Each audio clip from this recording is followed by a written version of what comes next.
Visions, dreams, and fallen angels. When I was a little child, my parents went through some hard times. I was always a sensitive, quiet kid, so I always took things to heart. Because I'm short and had a high voice, I was picked on a lot. It continued for years. By the time I turned 12 years old, the bullying and the hardships at home had taken a toll on me. I stopped talking in public. Sometime that fall of 2010, I was sitting on my couch doing homework and I dozed off. I began to dream. In the dream, I was standing across from an alley. I dreamed lucidly, here because I knew it was a dream. There was a boy about 15 to 16 years old, standing in the part of the alley where the shadows meet the light. He beckoned me over, so I walked over. At this point, I wanted to wake up. I opened my eyes, but it was like he wanted me to see him, so I was still in the vision. He began flirting with me, and he kissed me. When he pulled away, he looked over my shoulder and smirked. I turned to see what he was looking at, and there was a blonde standing at the intersection to another alley. I sensed that the blonde was trying to get to me but couldn't. He gave me the most disappointed look and disappeared when a car passed by. The first angel kissed me again and walked away. I caught a glimpse of his wings, which were black like his hair. After the vision ended, I heard singing. The singing was distant, like I heard it in the back of my head. He was constantly singing to me. I wanted to write the songs down, but whenever I attempted to do that, he stopped singing, and it was like there was not any in the first place. Along with him singing to me, I was unable to sleep through the night, and I suffered from nightmares and visions. The nightmare I remember most occurred when I took a nap on our couch.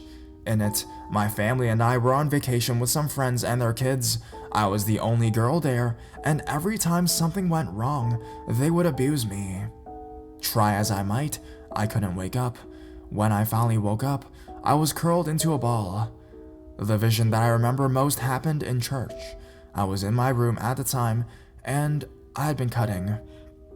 I attempted to stop the bleeding, but every time one cut closed, another opened.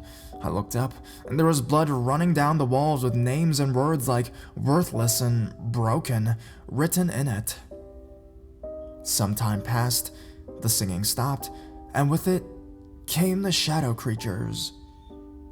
I have a chaise lounge in my room, and they would stand near the back of it and watch me. They were about 4.5 feet tall. When I got my new room, the shadow creatures backed off a bit. The fallen angel came back, and I got to see him again. He was sitting behind me with my back to his chest and his arms around my waist. We were flirting, and like usual, his voice was in the back of my mind. I remember asking to see his wings again, but he told me no and kissed my temple and said that he loved me. After that, I didn't sense or hear his singing for about 2 months, maybe even longer than that. The shadow creatures came back. My new room is smaller than my previous one, and if you're sitting on my bed, about 3 or 4 feet away is my chaise. That's where they were standing. On this particular night, however, it was freaking me out because they had never been that close to me before, and one decided to walk over to my bed and just stare at me. By this time, I was in tears. I rolled over onto my right side so my back was facing them. I remember pleading with someone, anyone, to come help me. My attention was drawn to my bedroom door. My door had been closed, but when I looked at it, I could see into the hall and I saw him. It was just his silhouette, but it was outlined in an off-white ivory color. He walked over to me and stroked my hair and wiped my tears away. Then walked over to the creatures and spoke to them. After he sent them away, I felt him lie down behind me in the spooning position, and that's how I fell asleep. A couple weeks after that, I had a dream where I was standing in the rubble of what was my neighborhood. I was going over plans when a military truck filled with soldiers passed by. He was there and looked at me with a very cold, unnerving gaze. There were still visions and singing, but not as consistent. I was 15 years old, almost 16 when that happened. A few weeks ago, I had a dream where these two guys, one brunette and one blonde, were watching me and my friends. My friends freaked out, but I told them it was okay. When I woke up, I was in a position that I never slept in before. So if there was a person next to me, my head would have been on their chest.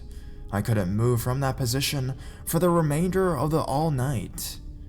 I've had the urge to touch a Ouija board. I've heard a voice in my head telling me to use one to see if I can contact him. I feel like he's drawing me back to him, and I keep getting this feeling that I should let him in, but I don't know. What do you think?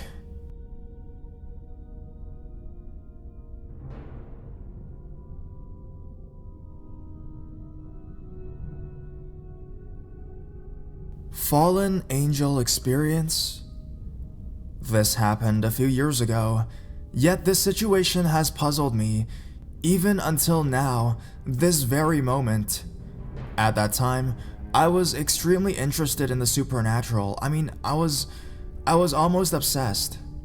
I would continuously watch videos or use the internet to find out more about ghosts and the supernatural. Even if I was doing something else, I would always be drawn back on it. Then for some reason, I began to think that everything was a lie. There is no religion, etc. Even though I strongly believed in God at the time. While I was having these thoughts, I felt an intense nervousness to point out where I began to sweat and my heart was pounding. At that very moment, for the first time in my house, I almost knew I wasn't alone in my bedroom. My bedroom is split in half with my twin brother, whose room is literally next door. I don't know why, but for some reason, I just didn't want to sleep alone that night. So I decided to ask my brother to sleep next to me, but even when he was with me, I couldn't shake off the fear that I had. It was an unexplainable fear. Note that I was not asleep at all. I was completely and fully awake. My room wasn't even that dark. However, my eyes soon darted to the end of the bed. My right foot under my blanket stuck up, then something, grabbed it.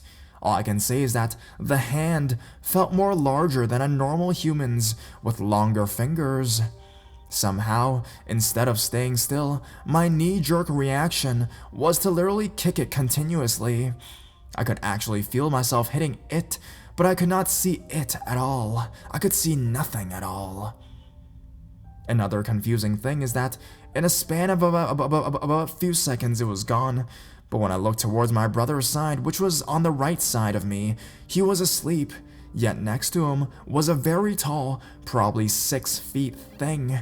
It was absolutely strange. It didn't look like a stereotypical demon or devil. It had a long neck, head that was much smaller than a human's, big eyes, a cloak, and broken wings, I think. The whole thing was white, translucent, and gradually deceased its visibility when I stared at it. Another time when I was calling my brother, again my brother in my brother's room, the door opened, and I thought it was him. I went around to ask him something, but when I turned to his room, I realized that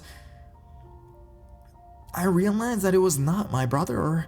It was a full entity, yet how can I explain it? You could tell it was not human, but appeared to be. Their features wasn't solid like humans, but almost fuzzy, like someone put blurry lens over your eyes. I don't think it turned around though, it just walked into nothing. I'm very confused because most of these experiences I've had have actually happened in my brother's room and not mine. We don't have hauntings or ghosts or anything like that. We're quite religious people, to be honest.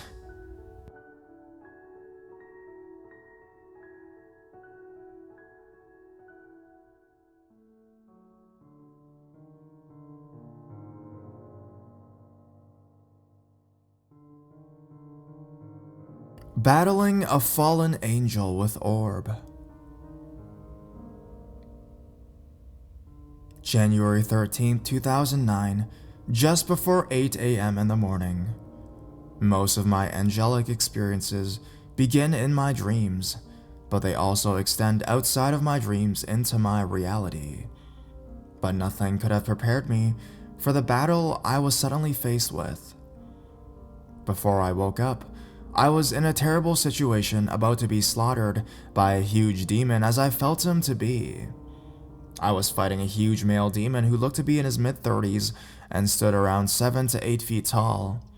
He was large, he was muscular, not ripped muscular like a bodybuilder, but he was massive like a giant and had no hair on his head, not even a stubble.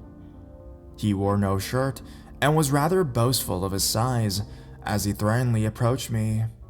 But I didn't run or try to get away because I didn't think there was anywhere I could run to, but I was afraid. I would back him to avoid letting him get his hands on me, and I was unarmed. But every chance I had, I would try and kick at him or punch him in his gut, but nothing I did would stop him. He had a throwing device that was black, like a little wheel, 2 inches thick and 5 inches in diameter. Around the edges, there were sharp metal blades that projected jaggedly outwards. The interior of the weapon reminded me of a Chinese star with a star-shaped design. He would throw it, and it would come at me, and it sliced me slightly in the upper arm like a razor blade, and shot off curled around and returned to him so he could catch it and use it on me again. At the same time, I noticed that he wasn't alone. He had a smaller female who was even shorter than me. She had red hair, looked mean, and wore a Russian officer's uniform. I thought she was his wife or girlfriend of some kind, and she was coming over to also attack me. As she came up on his left side, she was beginning to lunge at me as I formed a ball of energy in my hand and threw it at her, and knocked her back, and I shouted to her, "Butt out!" She came back around on his right side and came at me again, regardless whether the giant needed her assistance or not, and this pissed me off, so I yelled at her, "God rebuke you!" I don't know why I would say that, but I felt that God was watching, so I didn't want to offend him by cursing like I probably would have in real life. Plus, I really did need his help going up against demons after all. After I had yelled at her, I gave her a kick, and I didn't kick her that hard, but suddenly something yanked her back so violently, she flew back far away and she didn't return again. Now, the large male threw his weapon again, and it spun around the front of my shins and sliced me twice across both of my legs, cutting through my pants below my knees. He laughed cruelly at me and said, "I'm gonna slice you up." I stopped and looked down my legs to see how severe the wounds were. I was bleeding, but I didn't care. I could see my pants were cut, and I could see my blood beginning to soak through my pants, but I thought to myself, as long as I can still stand, I can still fight him. And so I looked up at him, and he threw his weapon again. This time, I decided to try and catch his weapon and use it on him. So I watched it carefully, and its timing. As I was timing its movements, I leaped up and managed to grab a good solid hold on it. The blade itself cut into my hand, but I didn't care. I held it tightly as I rushed up to him and suddenly slashed a large crisscross or X into his chest. But he looked at me like I was foolish to believe it would even affect him. But just as I did this, something told me to try to use a cross T on him. So I followed up my first mark with 2 slashes into his chest. The first one was the horizontal slash across his biceps, and the vertical slash came down at his abdomen, and I cut this cross into him deep. I backed up about 5 feet away and watched to see the reaction. He was looking into my face with a slight bewilderment. He suddenly gasped, "Oh," with his eyes widened suddenly.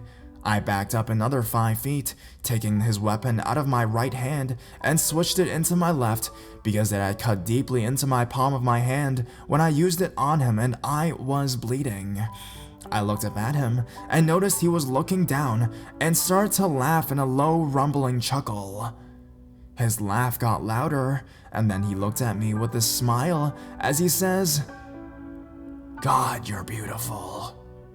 He stopped laughing, and suddenly he rushes me like a linebacker. I was so tiny compared to him. I didn't have any time or ability to avoid the speed of his charge. I couldn't do anything, as he suddenly grabbed me, and he picks me up and pressing me tightly against his chest like he was gonna crush me in a bear hug. His weapon was somehow knocked out of my left hand, and I was defenseless. I was held high up in his arms so that his face was at my right shoulder and I could look down at the top of his bald head. I was rigid for a few seconds, fearing for my life, trying to push off of his giant form, but I couldn't budge. He had me pinned against his body, and the only thing I could do was give it up and let God decide what happened next. His shoulders were so massive, I couldn't put my arms around them, but I ended up letting myself rest against his right shoulder, and I stopped resisting and closed my eyes to the side of his head. And I hugged him, feeling bad that I cut him like I did. I'm sure his blood was all over me now. I was afraid he would try and crush me at any moment, but he whispered to me in this deep, rumbly voice, "I wish I could have had children with you." At some point, he let me pull back, but he held me like a child in front of him, with his hands at my back, not letting me go. I looked at my right wrist and saw the cuts I received from his weapon earlier. They were now wrapped up in butcher paper. It reminded me of a turkey leg that was wrapped fancy by a butcher. Someone even drew lines on the paper with red and green ink as decoration. They fastened it to my wrist with a thin ribbon. The red lines looked more like they were drawn on with blood, and I said, "I look like a turkey." I looked back at his face, and he had been looking at my wrist also, and then looked back into my eyes. He didn't seem to be a threat to me anymore. I felt like somehow his heart had changed. Could the cross have done it? The cross that I drew? Anyways, when I woke from that dream shortly after, I spotted a bright orbs flying circles over my bed, and it was 8 a.m. in the morning time, and this white orb didn't care if I saw it at all. The orb itself flew around for half an hour, and I remember asking in my mind, who was the demon I fought in my dream? And I heard a voice say, "Brachial," in my mind. And at that same moment, I even had a flash of the spelling, Baraqyal. I got up and wrote down the dream and went up to look up the name in my angelic dictionary, which includes listings of the fallen angels. I found that Brachial, Braquel, Braquel, Brachial, Braquel, Verahil, etc. is the name of a former archangel who was one of the fallen angels or watchers in the Book of Enoch, who united with the daughters of men, an incident touched on in Genesis 6. He is now a demon inhabiting the nether realms and is a teacher of astrology. In Enoch 1, he is described as a leader, one of the chiefs of 10 of troops of fallen angels. In the times when he was a good angel, he was known as one of the 7 archangels, one of the 4 ruling seraphim. Anyhow, after this incident, I got up and got dressed in a beautiful white satin and chiffon peignoir, with underneath saying, still upset, "If God's gonna let me be served up to devils, I might as well look good." I was actually really freaking upset that no angels came to help me in this battle. I'm just a woman. I shouldn't have to fight fallen archangels like that. I'm sad. I went out back when I often go to pray, and I did thank God for allowing me to survive as well as somehow cause the fight to have a good and positive diffused ending. I also wanted to pray to God for guidance, strength, and help in increasing my faith. I was out there for about an hour, and when I went in the house, my mother, who was in the kitchen, said that she could smell a strong aroma of gardenias when I came in. We don't have any gardenias around our house, and I didn't put on any gardenia scent lotions or perfumes at all. As I was researching Barachel online, I found out that he is known in the Eastern Orthodox Catholic Church as having what looks like a white rose. But I believe now that the white rose he is depicted with could very well be the gardenia flower, which is in similar shape, but is the purest of white. Why would he appear bald though? When the angels fall from grace, I heard in legend that they are burned in the fall, and their wings may have been torn from them. Could this fire have burned off all of his hair as well? I did find an image of him, and it depicts him in a Russian cathedral.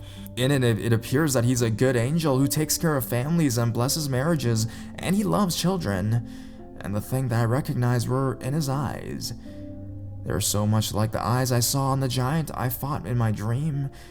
Is he a demon? Angels taking mortal women and making them have their offspring is considered an abomination in heaven, but I couldn't help but feel compassionate and flattered.